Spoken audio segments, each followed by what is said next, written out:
so I'm back with a new video and let's talk about 28 years later. So we are actually talking about 28 years later, the Bone Temple, not the first film.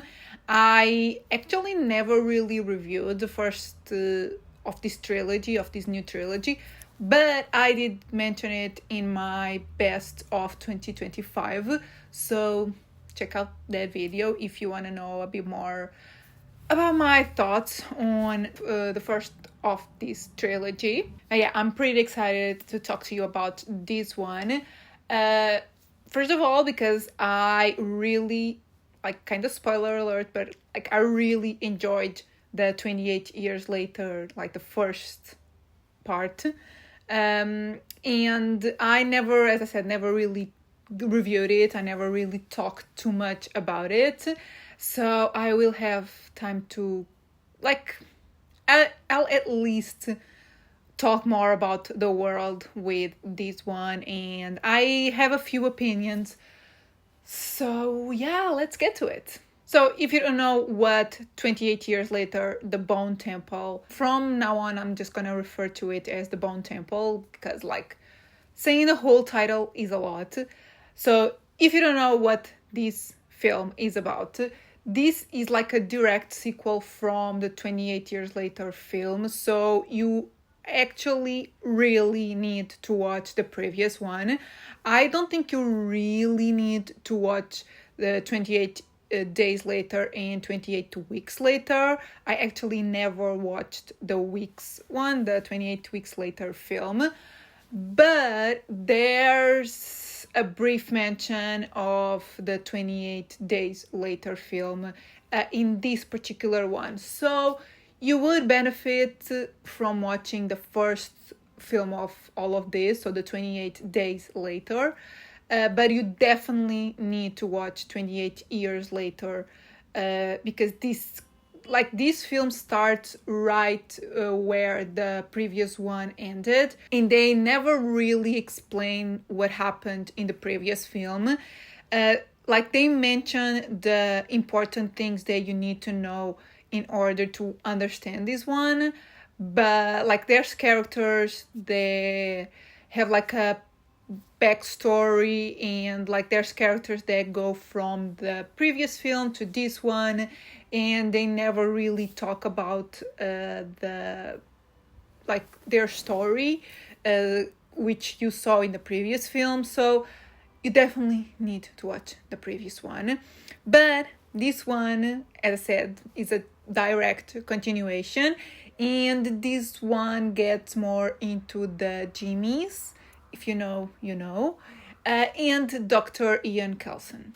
As far as cast goes, it, as I said, has most of the actors from the previous film, but it's mainly focused on Jack O'Connell's character as well as Ray Fiennes' character. So yeah, those are the two main actors in this film. I guess post there, let's get to my thoughts. So as I said, I never really talked too much about the previous film, but again, as I mentioned, it is in my best of 2025. So obviously, I really enjoyed the previous film, 28 years later. And what's curious about this whole thing is that I really don't like the first one. 28 days later, I really don't like that film. I wouldn't say I hate it, but I don't like it. So for me to really like the previous one, 28 years later, was huge. So going into this film, I had my expectations higher than before. And I'm happy to say that this film met my expectations. It didn't surpass them, but it was exactly, not exactly, but it met my expectations. So overall, I really enjoyed this one. And I'm really happy that so far 2026 has been amazing in terms of films for me. I've been loving everything that I've been watching. And there's a review that's coming up pretty soon that kind of spoilery, but like I really enjoyed that film as well. You'll see in the future. But yeah, I really enjoyed this one. Everyone's saying that this is way like gorier and has more violence and is just more. And I don't necessarily agree with all those statements. It is pretty gory as well, but I also thought like 28 years later was like super gory. I don't think this one is gorier than the previous one, but it definitely has its moments and has an iconic scene towards the end. Like for half of the film, I was enjoying it, but I needed more, and then the last scene happened, and I loved it. Acting is amazing from everyone, but like Ray Fiennes is amazing in this one.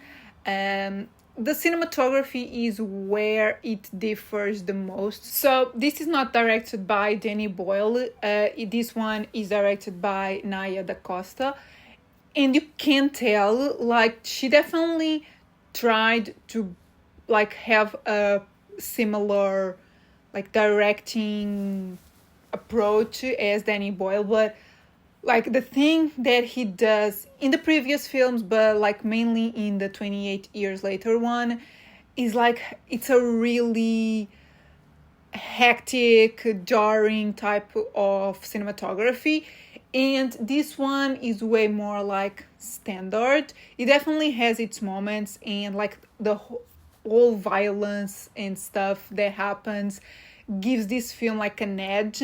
Like this film really isn't afraid to do shocking things, and I loved it. I kind of wanted a bit more, like there are certain things that they didn't show fully and I wanted, but yeah, it definitely doesn't shy away from the gore.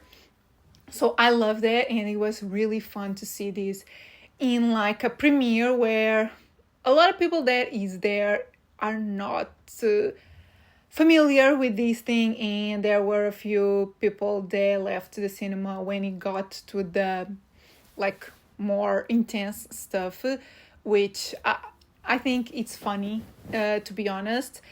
And yeah, so like Naya Da Costa tried it, but this film is way more like soft in terms of the hectic cinematography. I also have to mention the soundtrack, like the score, the sound design, score, and soundtrack. Like the sound design was amazing. There's one particular scene where like I could tell the speakers that the sound was coming from. Like it was pretty like immersive, and I loved that. But also the song choices in these are amazing.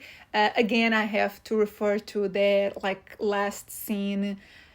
It's so iconic, and yeah, I honestly really enjoyed this film. And I'm so happy that, again, I've been watching so many amazing films. So, yeah, so far we're good. 2026, it's starting in the best way. So, yeah, I guess that's pretty much it. So now let's get to my scores. So, needless to say that this will have like a pretty big score. Overall, I'm going to give the film 4 out of 5.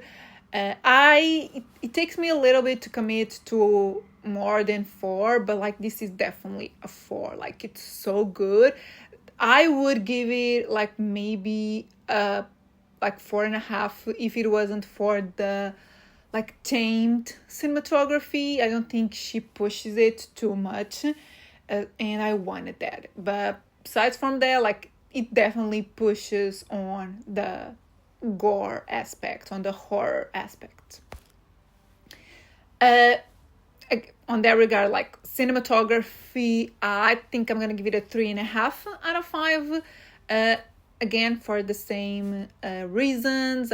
I wanted it to go a bit further. And originality, I think I'm gonna give it a 3.5 as well. I don't think it's super original. Obviously, this is the second on the this trilogy. It's the fourth film of this franchise, but it has enough like new things. There's new developments that are keeping this franchise and this trilogy really interesting. I'm really looking forward to the third film. I was already looking forward to this one, and there's things that happen in this one that are going to cross over to the next film that are going to be definitely interesting. So, yeah, guys, these are my thoughts on the Bone Temple. If you have seen it already, please tell me in the comments what you thought.